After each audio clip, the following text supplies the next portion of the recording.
Welcome to the Melodology podcast, celebrating the unsung excellence of melody makers. My name is Arthur Breur. I am a composer and I am your host for the Melodology podcast. Today I have a guest composer all the way from Norway. Today's guest composer is Haakon Davidsen. Haakon Davidsen is a composer for video games, film, and television whose style is influenced by great composers such as John Williams, Danny Elfman, and Grant Kirkhope. He has a degree in popular music from Nordisk Institute for Scene and Studio. In addition to being a composer and sound designer, Haakon also teaches guitar, bass, music production, and songwriting. Haakon lives in Moss, Norway. Welcome to the Melodology podcast, Haakon. Thank you. And thanks for having me. And I understand I'm pronouncing your name in an Americanized way. Go ahead and tell everybody how you actually pronounce your name so people will understand why I'm saying Haakon. I think every time I talk to someone that's outside of Scandinavia, that's always the first thing they ask me. Like, how do you pronounce your name?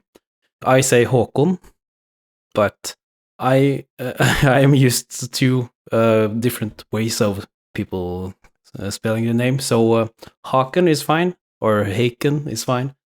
Whatever you feel is most comfortable.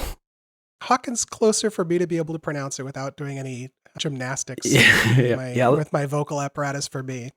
You are in Moss, Norway. Where is Moss in Norway?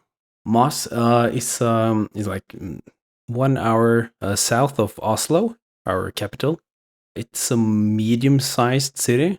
I was born here and I moved when I studied. So I moved a couple of years to Oslo, and then I met the woman that later was going to be my wife. So we moved back to Moss again when kind of our lives started to settle down.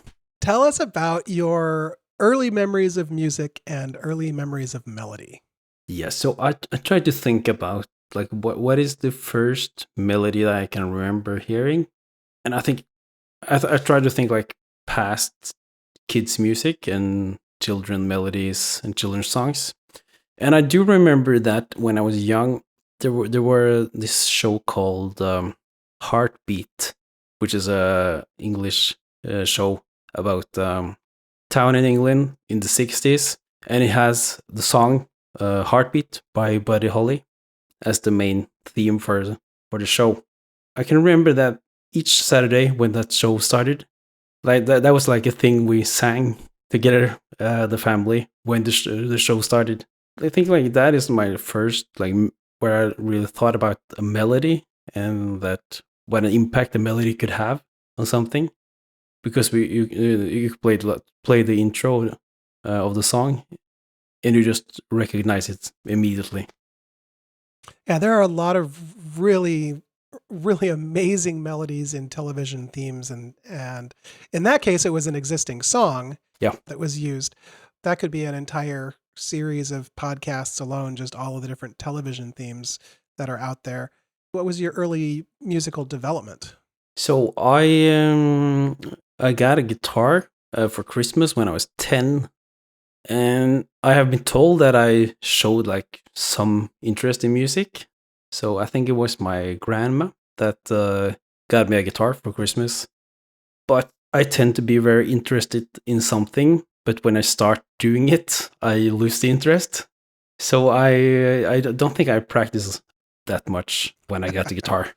But we later had we put up a show at our school, like a kind of tribute show to the Beatles, and then they asked which student that wanted to participate, and I said like I play guitar, so I can probably join.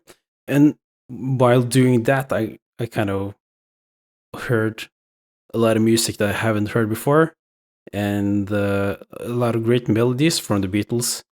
So I think like that got me really interested in doing and performing music, and also the Beatles. The interest for Beatles grew a lot there. Speaking of fantastic melodies, that's every single piece of music they wrote. You could do a study of the melodies. Obviously, partly because of today's theme that we're talking about, but also because you compose for film and for television. You are a film score fan, and Yep. your influences being John Williams, Danny Elfman, Grant Kirkhope. You obviously like film scores. What are some of your favorites? Oh, that's a tricky. That's a tricky one. Um, One of my more influential scores. Maybe that's easier to nail down. I don't think we can not talk about the Star Wars score. Hmm. I think like everybody that does film music has in some way been influenced by the Star Wars, and also the Harry Potter, especially the first one, Mm-hmm. both by John Williams. I think like those two, because of their melodies and the development of the melodies and how they use the music to kind of build the world around it, to fill out the characters and to make everything more sense in the world, because they're both not real places, obviously. So how they use music to kind of build that world. At least two of the soundtracks that I have been really influenced by and are still my favorites to today. I feel really lucky because I got to see the original Star Wars in the theater when I was a kid, and then, immediately just dove into film scores, loved film scores. Every new John Williams score that came out amazed me.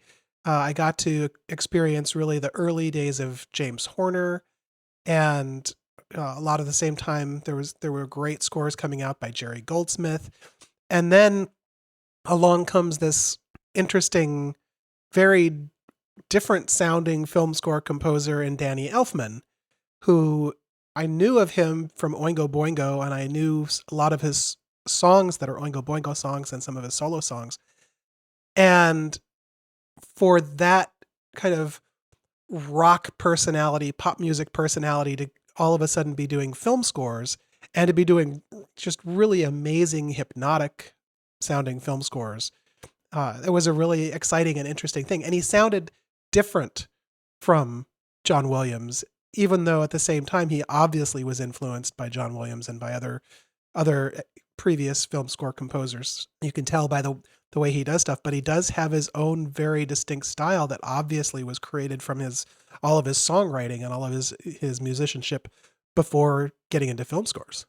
Oh yeah, and I think he like made it possible for people that hasn't been educated in film music, that hasn't been going to school to learn it, but he's just like a rock star that happened to do it and learning by doing. Like he has been listening to a lot of film music, but he never studied it, so he just had to learn by himself, right, with the trial and error. And to see someone like that just nails it even at the first time. Yeah, and he worked with the orchestrator, Steve Bartek, I believe is the name of the orchestrator that he worked with, who helped with kind of making the distinct sound that's the Danny Elfman score sound. Because he uses very particular instrumentations and things like that. And the instrumentation works, I'll give this credit to the orchestrator, the instrumentation adds to the style of composing that Danny Elfman would do. Yeah, like he's a huge fan of contrasts, and with playing the melody in the lower register and suddenly in the higher register, and doing like this crazy shift, and almost like a Looney Tunes cartoon. It sounds like a comedy. You can it sounds just fun. Well, and the first film I believe he did was Pee-wee's Big Adventure, because that as a film, Pee-wee's Big Adventure as a film is very much like a cartoon, but he has moments in it where the music just lines up exactly with the stuff that's happening on the screen in a very cartoonish kind of a way, which is just, which is delightful.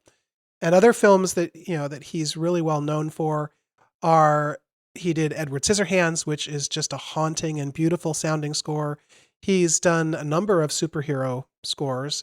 He did Beetlejuice. Of course, Beetlejuice is a really fun film score. He did the theme for The Simpsons. Yeah, that's right. And it's funny because The Simpsons has been now going for basically like 30 years. It's Yeah, I been, think so. Yeah. it's been going forever. And that theme is a very iconic theme. And it's also very much a Danny Elfman. It's obviously a Danny Elfman sound. Yeah. With the rhythms. Dut, dut, dut, dut, dut, dut, dut, dut.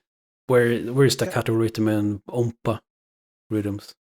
Today's theme that we're going to be talking about, today's melody is, and I keep saying theme because it is the Batman theme from the 1989 movie, which was directed by Tim Burton, and Danny Elfman did the music for it. And when we start looking at this piece of music and talking about the melody, this is very different from anything that we've talked about on the podcast so far, because there's not really a through melody so much as there is the Batman motif. There's a 5-note motif that is the sound of Batman in this movie. It's his theme, and it's used in all sorts of different ways, and we'll be looking at how all that works. But it's very different from a song melody. Yeah, It doesn't have a verse and a chorus. It doesn't have a long line. It has basically that motif being used in a number of different ways to portray the character and portray the mood and create the mood in the film. Let me read a little bit about this. This is from the Wikipedia page for the Batman score. The original motion picture score for Batman is a score album for the 1989 film Batman by Danny Elfman. Elfman said that producer John Peters was not sure about him as a composer until Tim Burton made him play the main titles. Elfman admitted he was stunned when Peters announced that the score would be released on its own album. The score was widely acclaimed by the press, and in many contemporary reviews is cited as the highlight of the film. Elfman's The Batman theme went on to become an iconic piece. For inspiration, Elfman was given The Dark Knight Returns, which is a Batman comic, which is not your Adam West Batman from television. It's a very dark, gritty, moody versus being the very lighthearted comic strip kind of thing that you'd see from the Adam West TV show. Elfman was worried as he had never worked on a production this large in budget and scale. In an interview with Keyboard in October 1989, Elfman said he never read Batman as a child, preferring Marvel heroes such as Spider-Man and the Fantastic Four. In addition, producer John Peters was skeptical of hiring Elfman, but was later convinced when he heard the opening number. When you hear this music, again, it's very simple, but at the same time, it's used by Elfman to create so many different feelings and so many different moods. Tell me about your experience when you first heard this music, and I don't know if you first heard it watching the movie or if you heard it before that and then watched the movie. Tell us about your experience with this theme. Yeah, so this Batman movie was even released before I was born, so I didn't get a chance to watch it in the theater. But I listened to the soundtrack actually before I watched the entire movie, and it wasn't that many years ago either that I listened to it, like truly listened to it, because I've obviously heard it a lot of times before. Many people say that is the definite Batman theme. So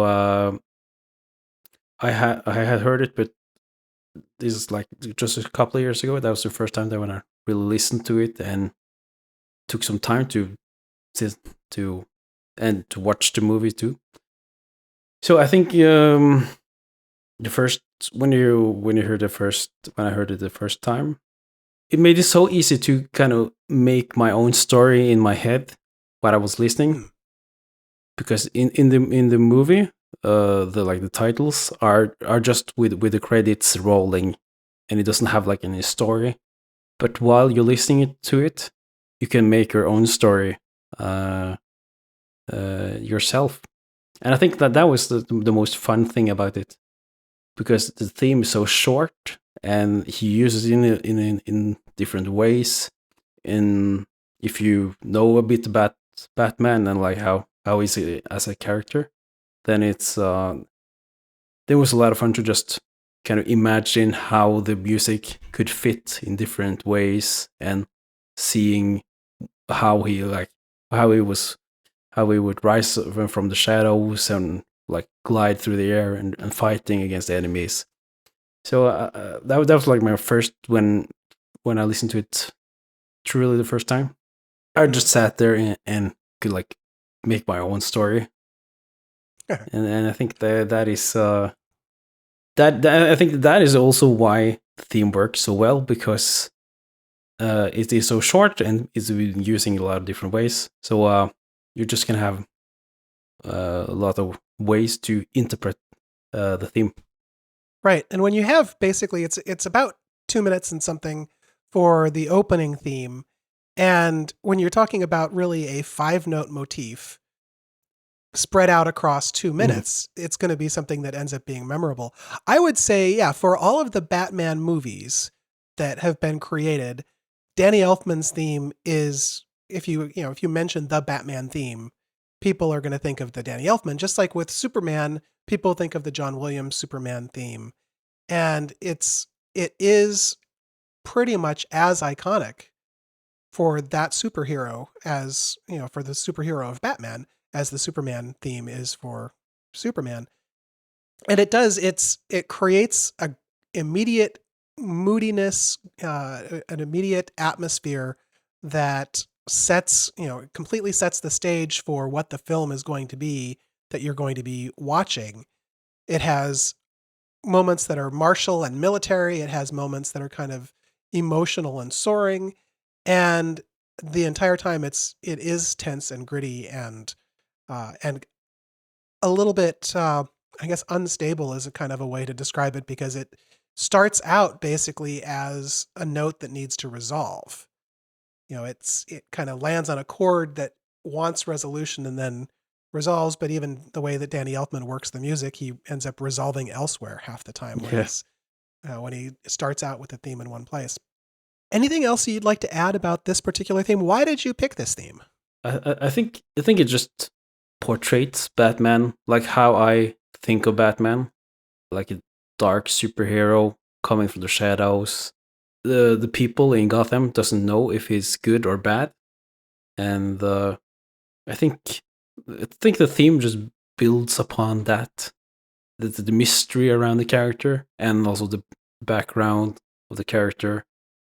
I think it tells the story of Batman, in a way that I don't think the other themes does this at least that good.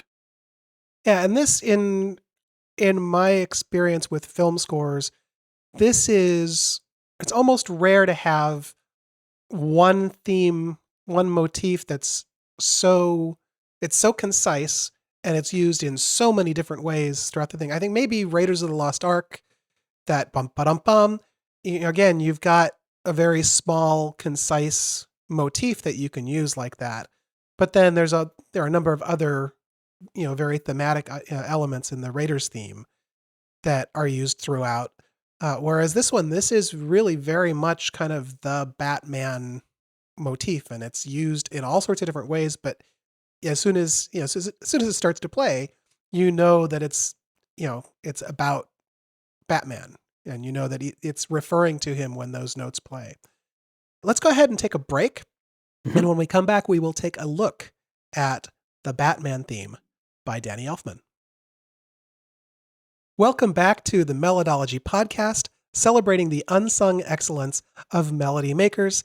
I'm your host, Arthur Breur. We are here today with Haakon Davidsen, and we are talking about the Batman theme from the 1989 film, directed by Tim Burton, music by Danny Elfman.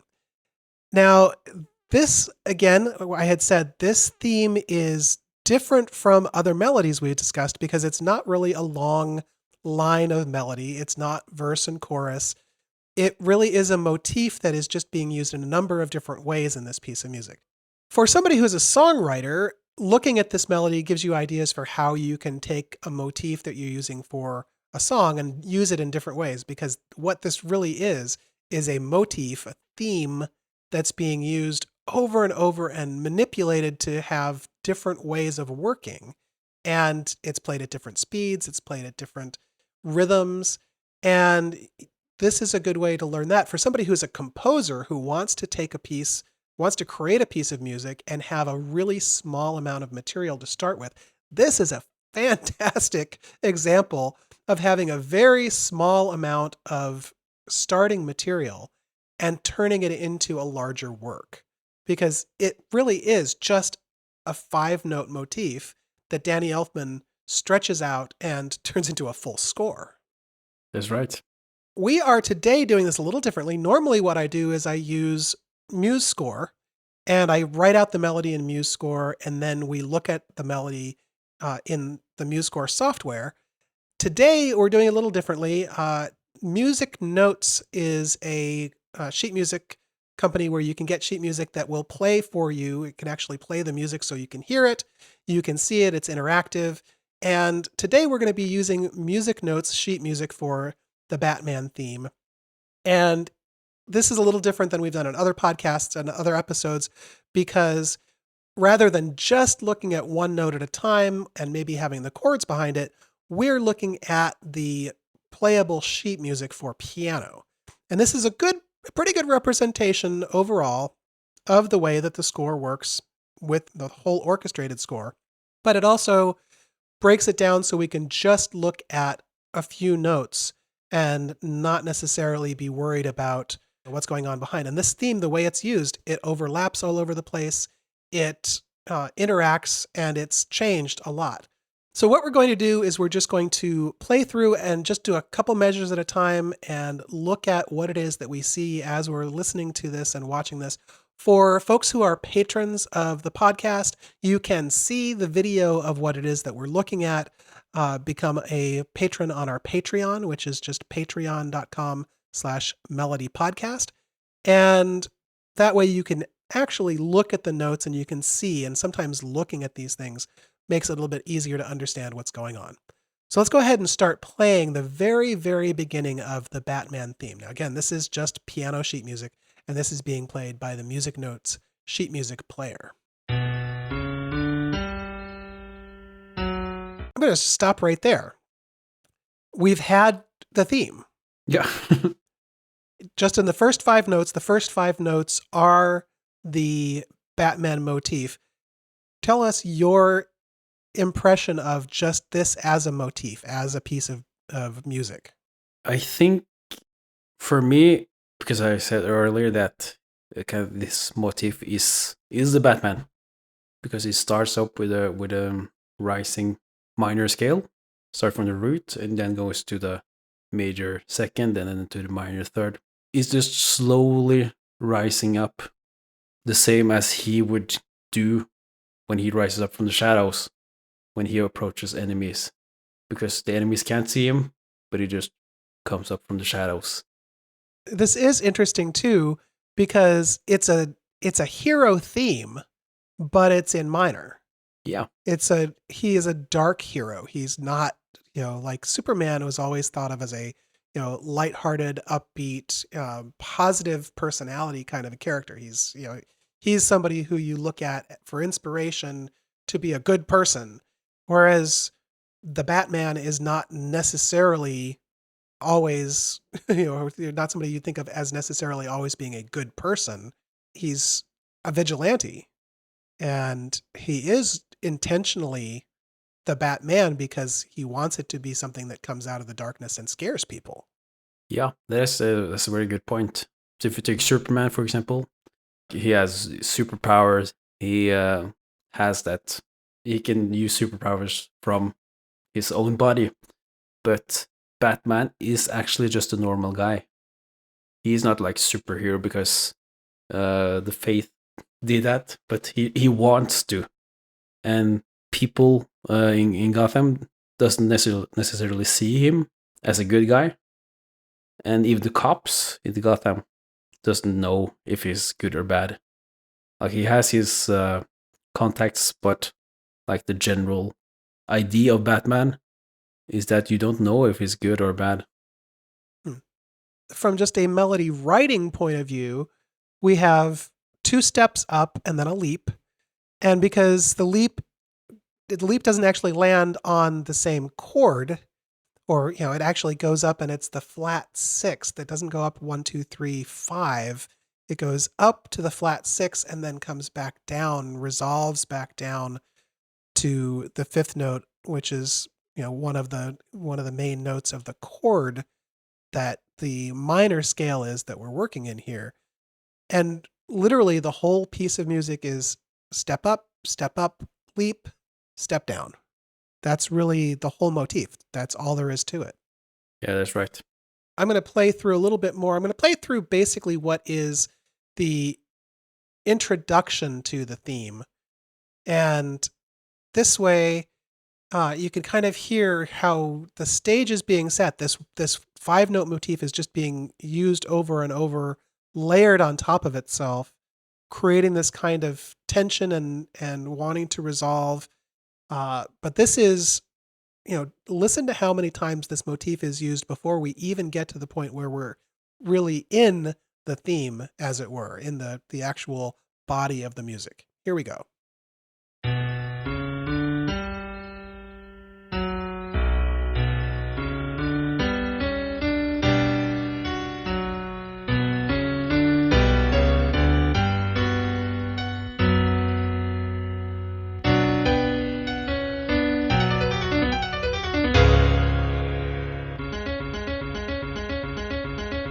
Right at the beginning of the piece, we have at least 5 repeats of just that motif, all in the same key, all in the same spot.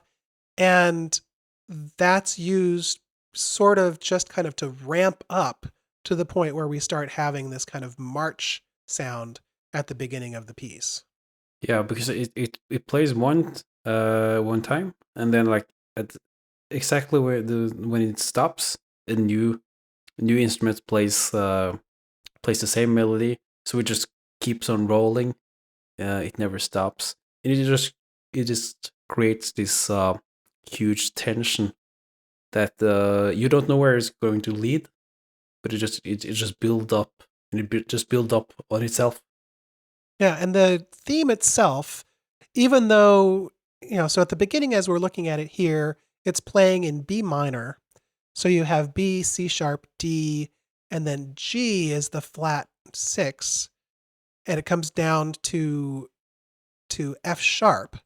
But if you were to play B, D, and G, that's a G chord, which is the flat 6 chord of B.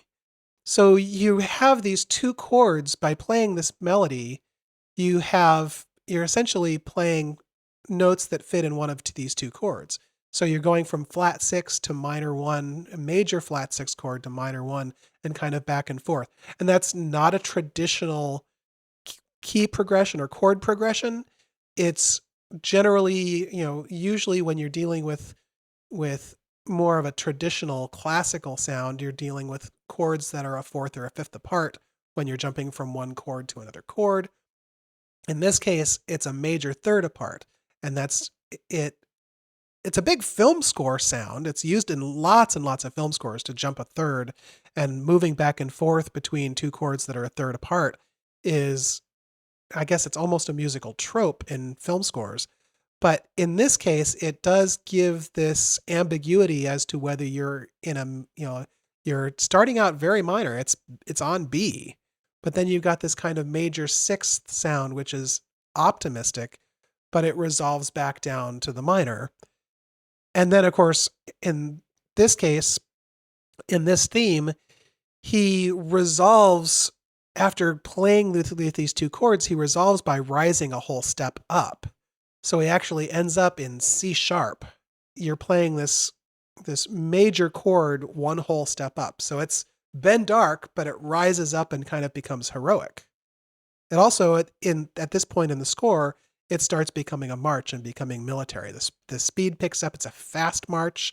It's about 140 in the metronome. So it's picked up speed and become a fast march. A regular, kind of a good walking tempo is 120 beats per minute. 146 beats per minute is a fast march. So we've got this military, aggressive march sound all of a sudden that comes along, and that becomes the background after having this kind of slow, ethereal opening.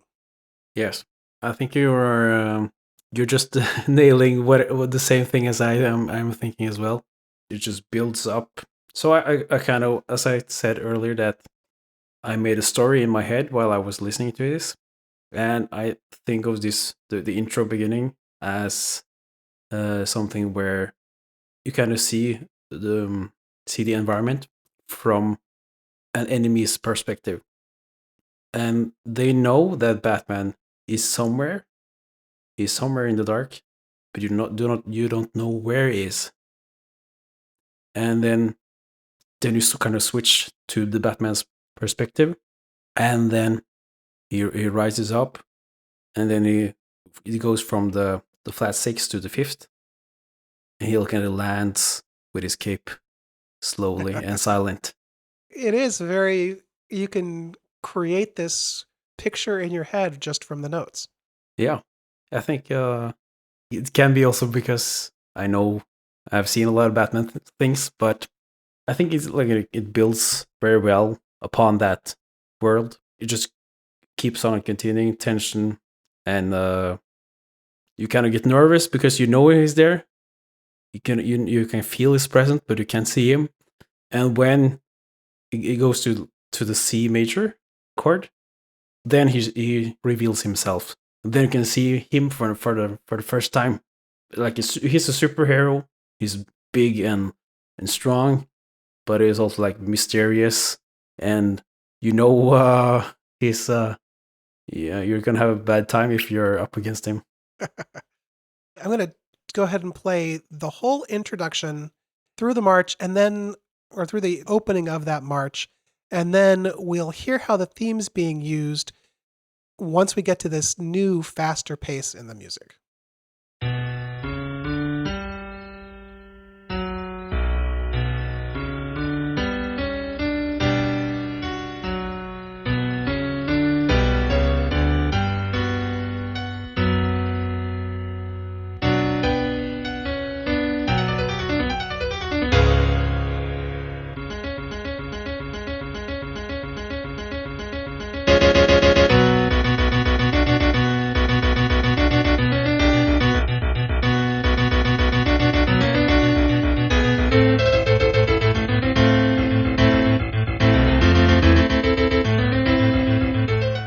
All right, so let's stop there. We've got the same 5-note motif being used differently. So now it's not slow. Now it's not ethereal and floating back and forth between these two chords. Now it's very martial, very military. I remember thinking, as I'm listening to this, I remember, or what I'm remembering and what I'm visualizing is more the Batmobile from the original film. When the Batmobile comes racing in, this represents that to me, the sudden motion and activity going on in the theme. It's no longer hiding in the darkness. Now it's actually there in the light fighting. Yes, I think so too. And the constant rhythm makes it like make it sounds like an engine. So I think the Batmobile makes sense there. I also kind of think of it as now he's revealed, and he jumps towards the enemies and starts fighting, and he goes ba ba ba bo, and then he kind of hits the enemies, and then he's suddenly away, and then he's behind you, and then he comes back at and then you don't know where he is, and then he's over you, and then he's attacking you from ahead, for example. Now, in this case, we also see Danny Elfman doing something a little bit different, changing the motif a little bit from the very beginning. When it comes back here and it's got the triplet, da da da da da, that very fast motion to it. The second time he plays it, we've already heard this motif now 5 times before we even get to here. So this is the first time he actually kind of changes it up. So instead of going down like he did before, now it goes. So it does resolve upward, and actually he uses the same first 4 notes, but then he rises up from where he was going down before. Yes, that's an excellent way to kind of reuse the same motif again, because he modulates, but he modulates a major step down, which is not that common. Then you kind of hear the same theme, but in a new way. looking a little bit ahead here, we can see we've talked about using the bass as part of the melody, using the notes that are down at the bottom, supporting everything above as something that can have progression of its own. And in this case, Danny Elfman's definitely doing that. We started out with that B minor chord at the very beginning of the piece that's kind of alternating back and forth with G to kind of make this unstable floating opening that's there with tension in it, and you're not necessarily sure where it's going to land. And he takes it then up to C sharp. Actually, it's a C sharp 7 chord, but it sits there until it comes back in with the melody. And the melody comes back when it comes back fast. It comes back in B again, or in B minor. And that downward progression that you mentioned, that one downward step from B to A, now we're in A minor and we've dropped down a whole step. Coming up next, he drops down another whole step and he switches to G. Let's listen to that march and then how it moves going from B down to A, and then it slows down the melody and it plays it down in G minor in a much more kind of melodic way.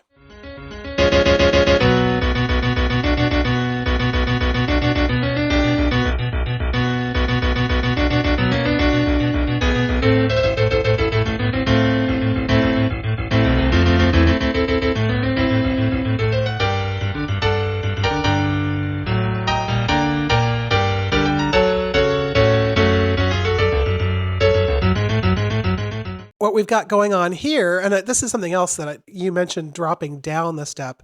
He drops down from the B bass down to an A bass while the melody is going up. So you have this contrary motion. The melody's rising, but the bass line goes down, which is, kind of an interesting thing as you're listening to it. You don't necessarily notice it, but I think it is something that at least on a subconscious level, we're aware that there's this line happening in the bass as it goes down. You'd mentioned earlier also that Danny Elfman was using the theme down low, and we see that happening here, that he plays the melody up high, but then he also repeats it down with low instruments in the left hand of the piano in this case. Yeah, I think like this is a good way of using that entire range of the instrument and the orchestra. It could be like high up, and it can also be like down below. And he's done a couple different things. So we've got the main melody going, and a couple times then we have chorus then.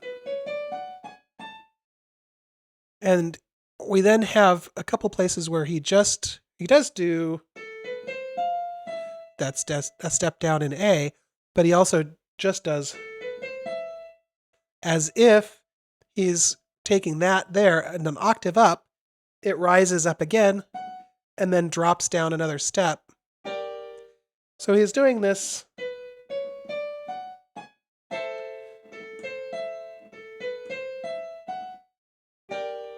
He's doing this downward progression with the upward notes taking you there. Yeah, that's it's really interesting, and it kind of makes it. You never know where you're going because he just modulates places where you don't expect it to go, and it goes up the melody, and it also goes down with the low notes because it goes different directions. So you never know what to expect when you're listening to it. Yeah, and that fits to the character too. You don't know what to expect. You don't know where he's going to be. True. He's hiding in the dark, coming from above or below, and so forth.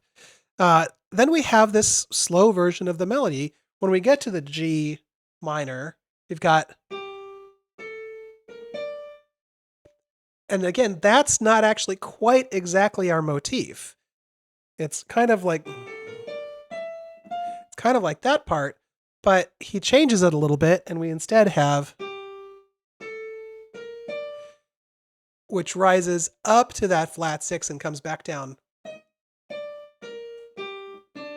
So it's slightly different again, but it's very obviously the same motif that he's using. He's using the same thing here. He's just not quite going up to that 6th. He's staying on the chord and then kind of making it more of a almost romantic melody sounding there. It's much more lyrical and more flowing there. And it stays, as it stays on the chord at the beginning, it's kind of more stable as well. Of course, it's jumping chords all over the place, but it's a more stable form of the melody itself as it's starting.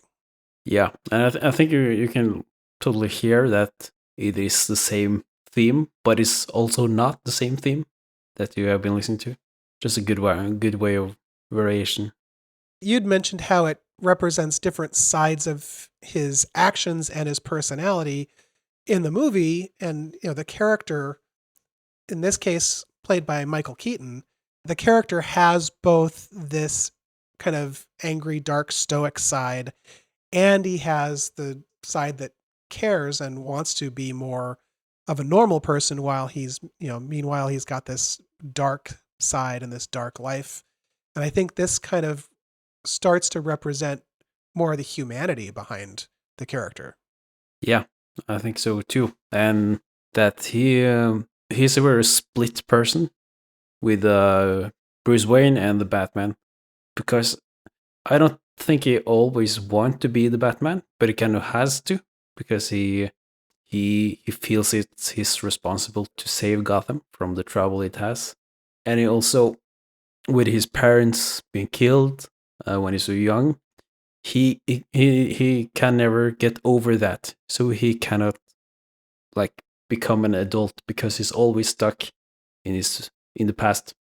He never seems to like truly, sorry, what's the word there? Truly, He never recovers. yeah, he never recovers from the emotional impact that has on him. So I think like things like that makes him really human, and that is also what this part of the melody also does to the character.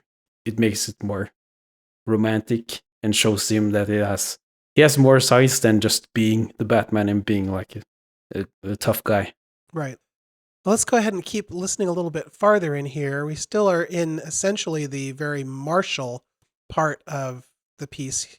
I'm just going to continue playing from about where we were, and we can hear how it's continuing to be this march and this kind of military sound right into this. And then it kind of, again, goes lyrical and does some other different things. So this is, again, right from where we left off.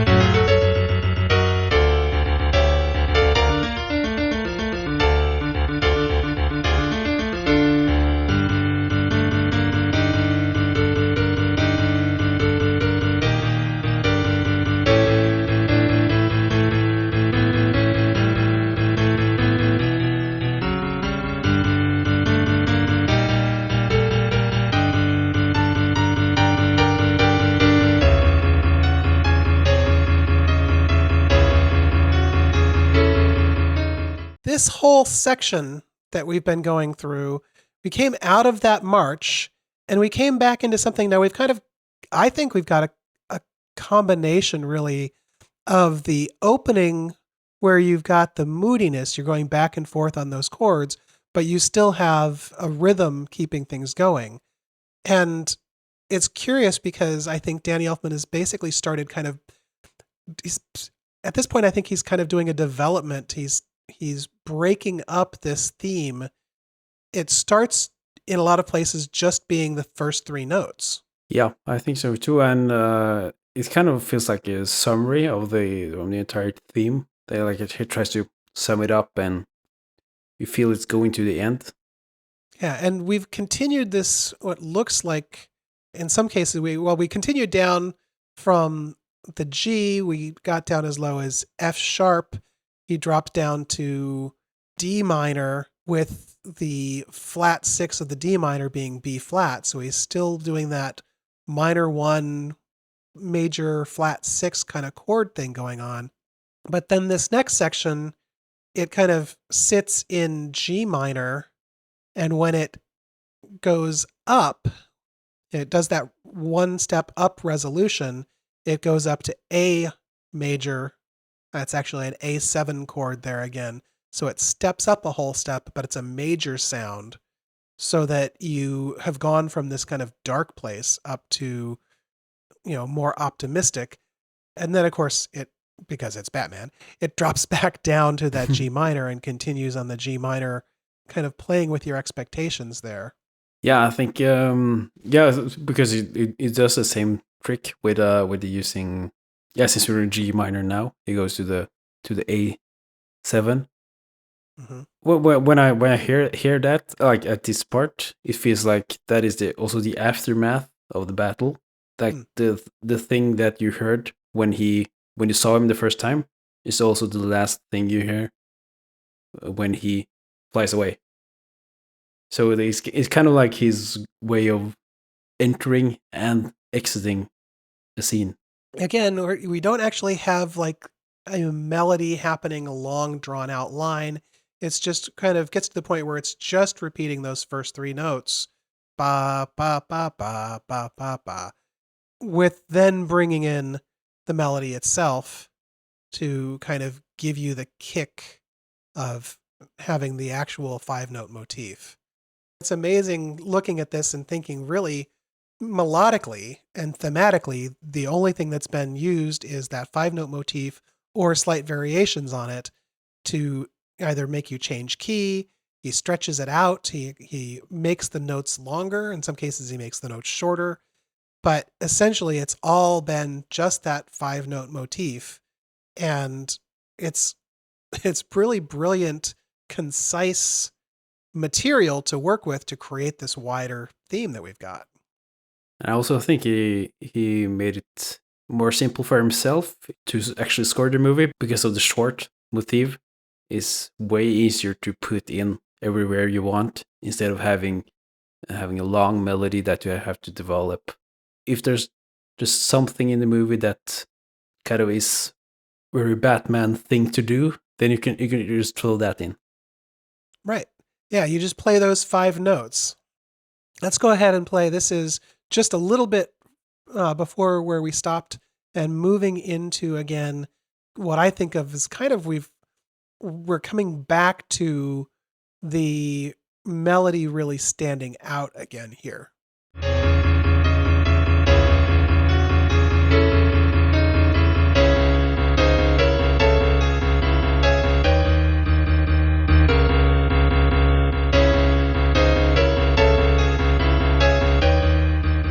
Here he's brought the melody back, but it isn't exactly the same as he's done it before. He's got that five note motif, but then after the last note of that motif, he slides up to that one step up.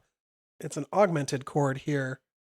So it's a very unstable chord progression. It doesn't actually take you anywhere, but he's using the notes to actually bring you to this thing that kind of sounds like it's a resolution to like it's a new chord that you're going to, which kind of resolves, but you want to go back, and he takes you then back to the C sharp minor again.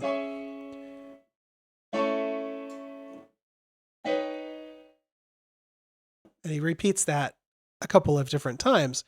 But this to me is like extending out the same motif and then having it take you to someplace a little bit different when he gets to that augmented E flat chord. Yeah, I think so too. And because this is the part where you are starting to hear the theme more clearly again, and then you think you're going to hear it the normal way, but there's something different that you maybe you don't know exactly what it is, but you feel like it's something that's a bit different than the last time you heard it. It adds some extra mystery to Mm-hmm. to what you're hearing. And then the next thing after that, we have some chord changes, just moving you towards the last place where we start hearing this melody before the end of the piece. So let's listen to this as we're coming in again out of that last section. We have some changing chords, and then the melody comes back.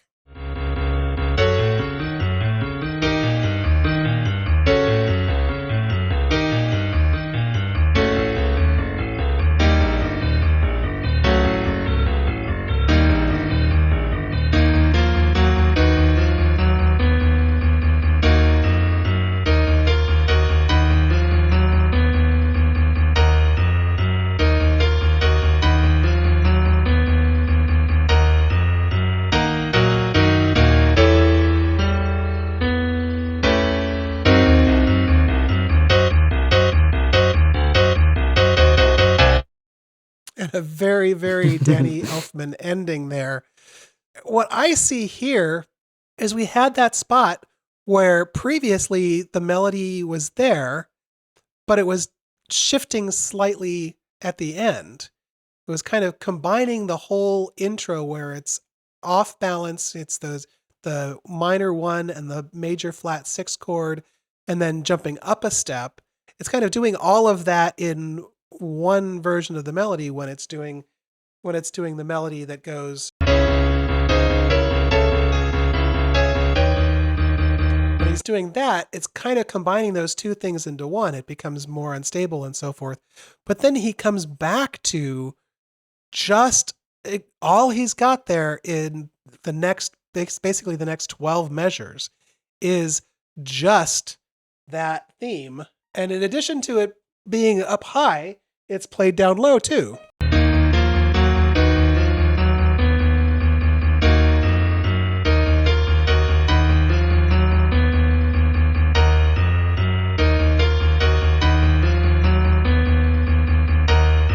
So he's using the bottom 3 notes at the very end as they're the beginning of the motif. So he's repeating those as part of the sound.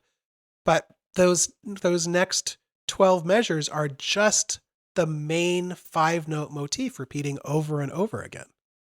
Yeah, I think that's a good way to kind of wrap things up too, because that is what you started with, making it more simple again and making sure that people remember what the motif actually is.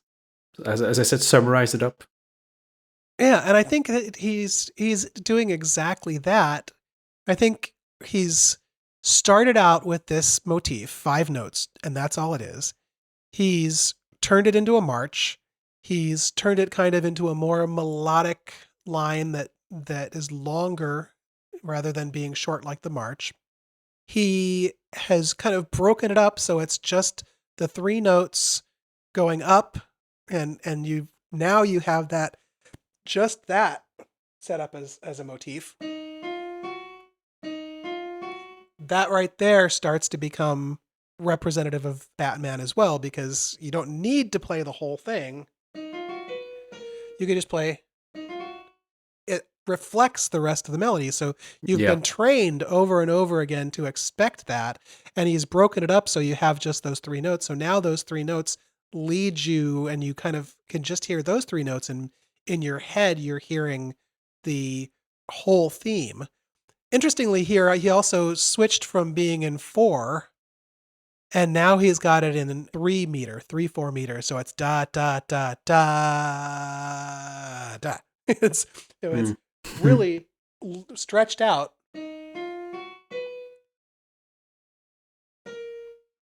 Nice and long, but now he's gone from being a march to essentially being a waltz sound right here, right in like basically where he's bringing that theme back and really establishing it. All of a sudden it's in triplets. It's in a 3-note pattern instead of being fitting somehow into a 4-note pattern. Yeah, and it feels also a bit more fragile than the previous times you heard it. It's not as convincing anymore. It's not powerful, but it's a softer side of the character. Yeah, it's not as military. Although I would say also, while it potentially is more of a fragile sound, it sounds more solid because every single note is landing on a beat. And when you're dealing with that flat 6, it's landing on a beat and then it's resolving on a beat, but every one of the notes is landing solidly on a step without it having to be, when you're dealing with 4 notes, if you were dealing with this in a 4/4 meter, you either have to start on an offbeat or you have to end on an offbeat if you're going to keep all the notes the same length. And now here he's got it so that every single note is being respected and recognized, and it's always landing on a solid beat as it's going through. Yeah, it does. And I guess it kind of makes it to both worlds, I guess, to have it. You don't need like the full theme anymore, because let's imagine our story that this is part where he goes away or it flies away, and you don't see like the whole man, but you just see the parts of him just flying away, and he goes. So he is not that tough guy that fights, but he's just somewhere that somewhere where maybe at his bat cave. So it still has like the confidence, but it's also more human.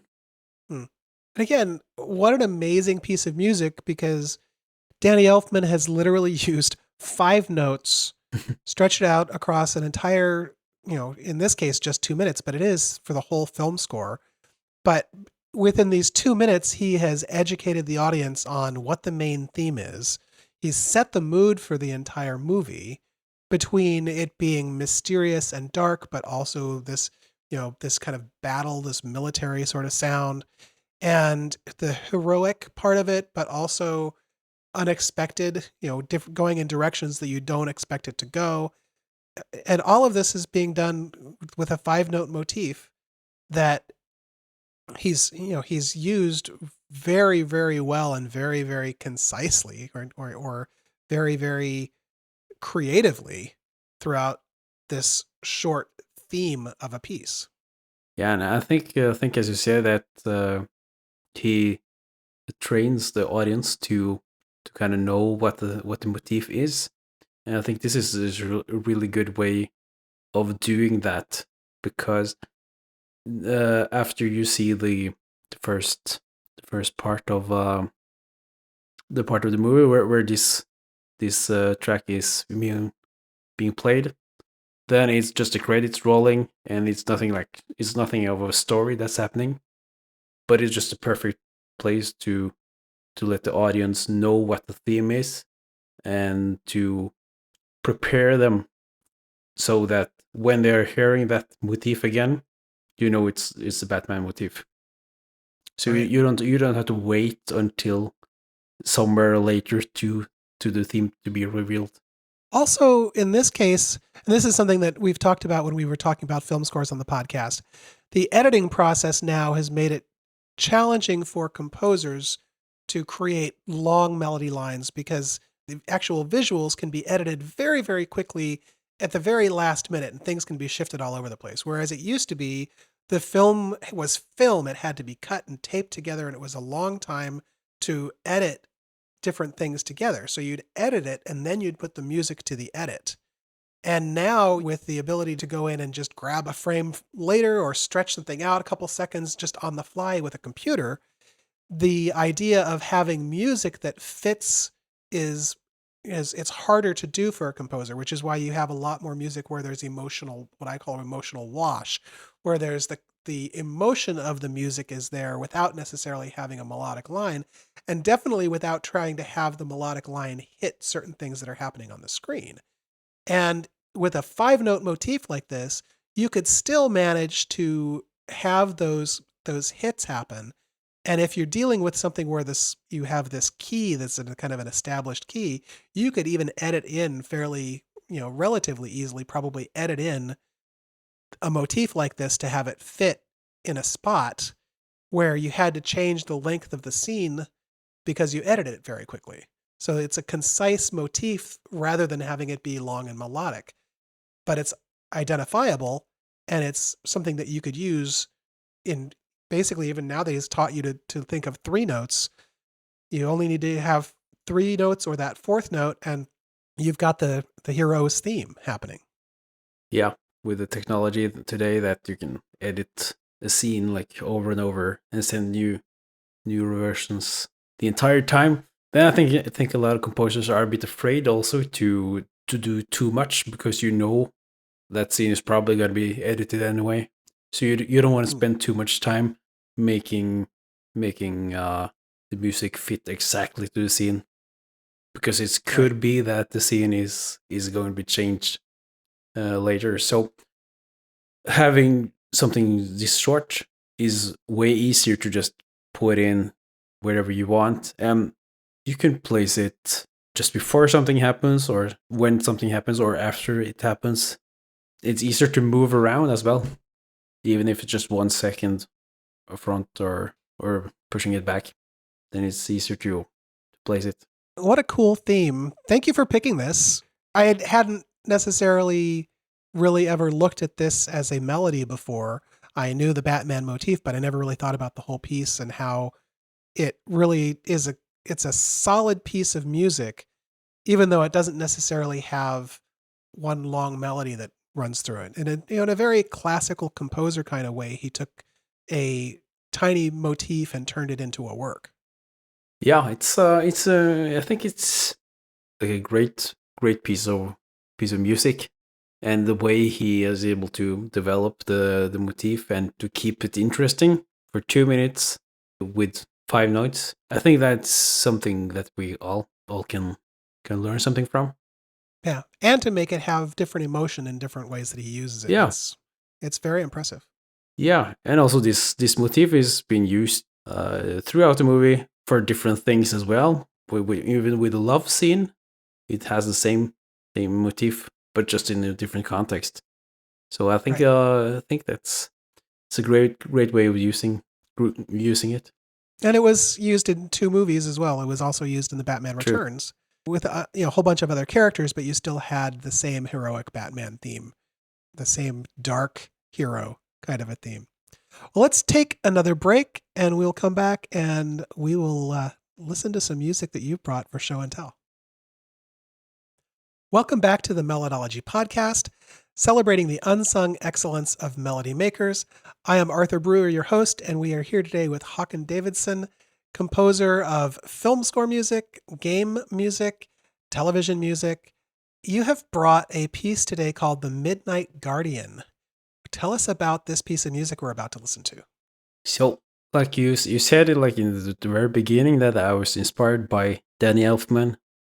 And this is something that I kind of drew out of his superhero works, like the Batman, but also Spider-Man, and Doctor Strange, and Fantastic Four, and so on. So I kind of tried to pick out all the like small things and like the chord changes, modulations, rhythms, and try to like make my own approach to how he writes music. I picked this track because it's inspired by the early 2000 superhero movies that came out around those years.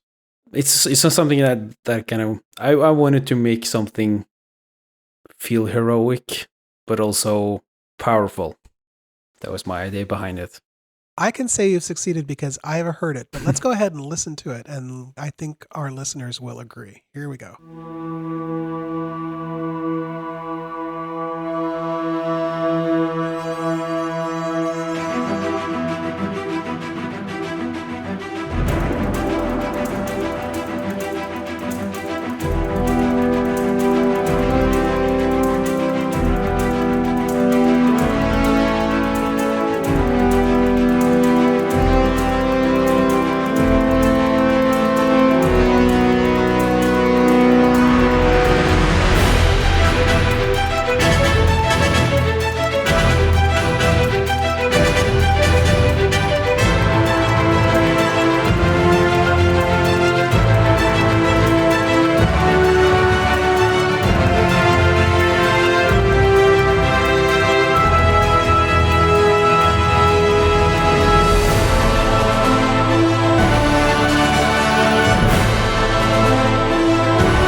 That is a lot of fun. Thank you. I do have to ask, right at the very end, we've been listening to the Batman theme over and over and over again now, for the last hour about. Did you intentionally do a little reference to the Batman theme right there at the end? I will not deny it. But let's keep it there. Yeah. Well, I think it only stood out to me that nod was there, and it isn't. I mean, it's not a straight up use of that motif, but there's definitely a nod to that motif there, and I don't think I would have noticed it. I didn't notice it when I had listened to this track before, but I think just because I've been listening to that Batman theme over and over and over again, I was able to notice that homage right there, that little nod to the Danny Elfman theme.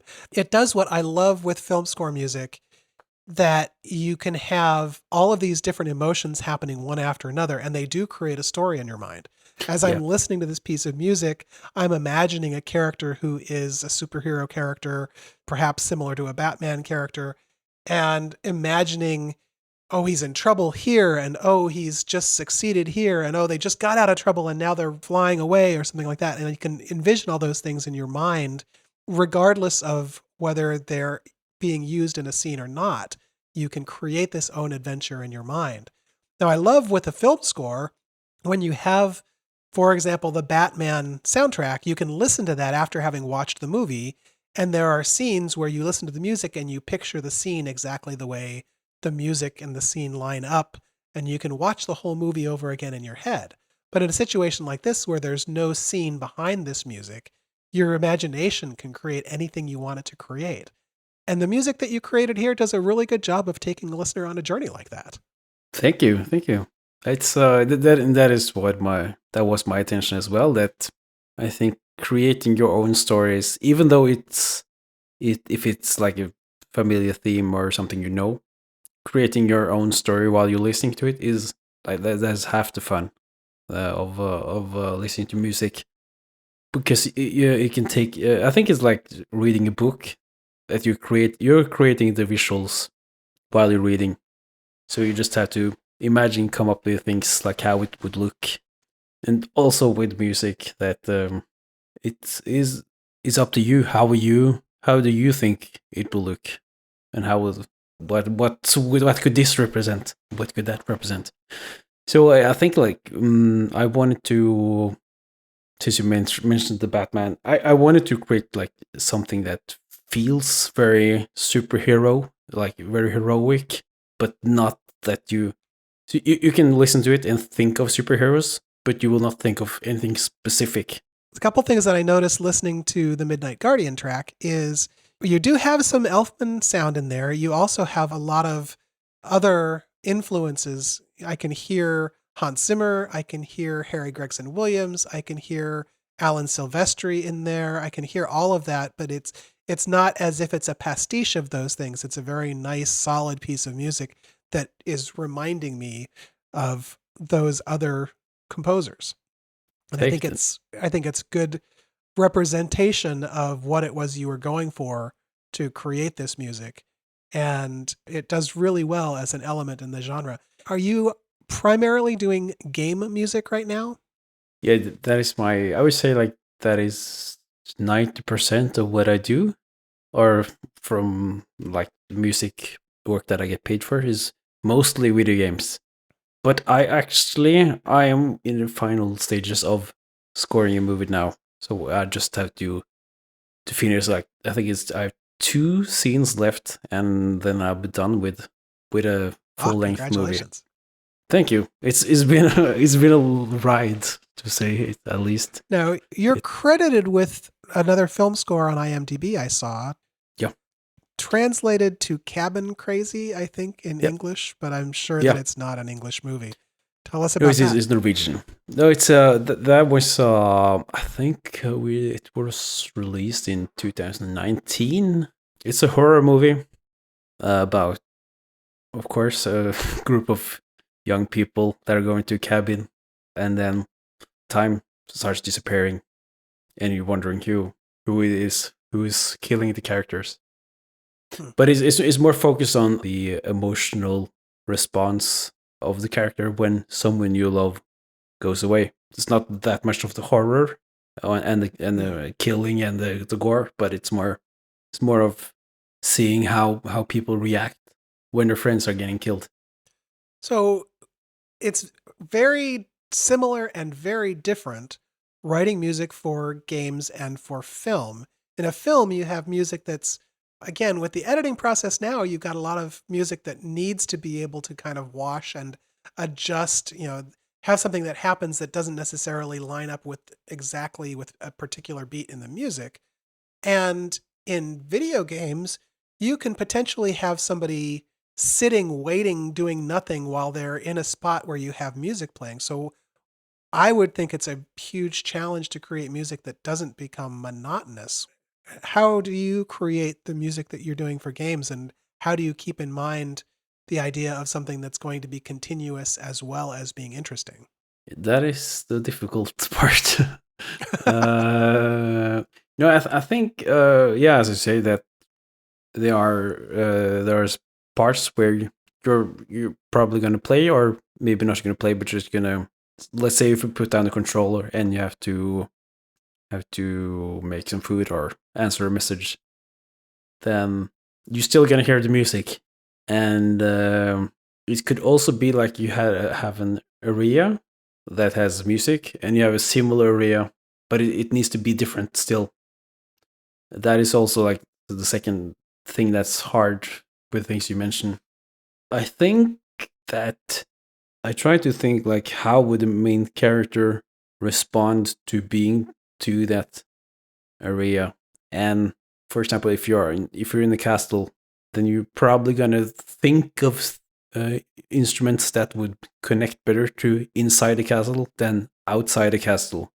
And where are you in the game? Are you in the beginning of the game, or are you at the end of the game, in the middle of the game? How is the story going along? I think that there's a lot of things that can help you making the music, so it will fit the entire thing. But it's hard to pick out the exact things. I try to think of myself being the character, the main character, and how would that character respond when he or she enters that area, and how do I want the gamers to experience that.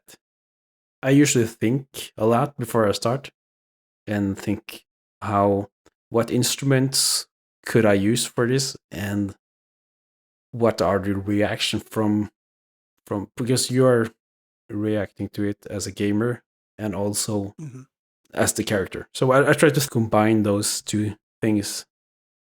Yeah, essentially you're dealing with a film score that can be almost never ending. It can just keep going and going and going. And it can be something where if it's not done well, it can, you just don't want to hear it anymore. And when it's done well and you're in the game, in my experience, you start the game up again and there's the music and you're back, like brings you right back to the feeling without having to have any ramp up time or anything like that. You go from 0 to 60 to immediately feeling the emotion that you were feeling the last time you were playing the game. Do you have, are any of the game soundtracks that you've created available for people to buy online as far as just the music? I have everything that has been released, or a major part of it, is on Spotify, and you can also check it out on my Bandcamp. I also have the Midnight Guardian is also available both on Spotify or any streaming service, and Bandcamp if people want to support and purchase. I want to listen to stuff, so I am hooked on your sound. So thank you. We will put links to your Bandcamp and to your website and to other resources so people can find you. We will put those in the show notes. Where can people find you online? I have a website. It's just literally my name and .com. HAAKONDAVIDSEN.com. People can find me there, or I am still on Twitter, even though I see people are leaving. But I tend to go down with that ship if it's sinking. I opened my an Instagram account the other day. It's Haakon D Music. I haven't posted much yet, but I'm trying to find other parts to publish music if Twitter goes down. Thank you for being here with us today. This has been fantastic. My name is Arthur Breur. Last name is Breur. It's just 5 letters, and the last 3 letters look like the beginning of the word Europe. And you can find me at arthurbreur.com and on all the socials as Arthur Breur. This is the Melodology Podcast, which is melodologypodcast.com, on Patreon as Melody Podcast, on the social medias as Melody Podcast. And again, the Melodology Podcast celebrates the unsung excellence of melody makers like Haakon Davidsen here. Thank you for joining us. Thank you for having me. We look forward to having you come back to listen to the next podcast.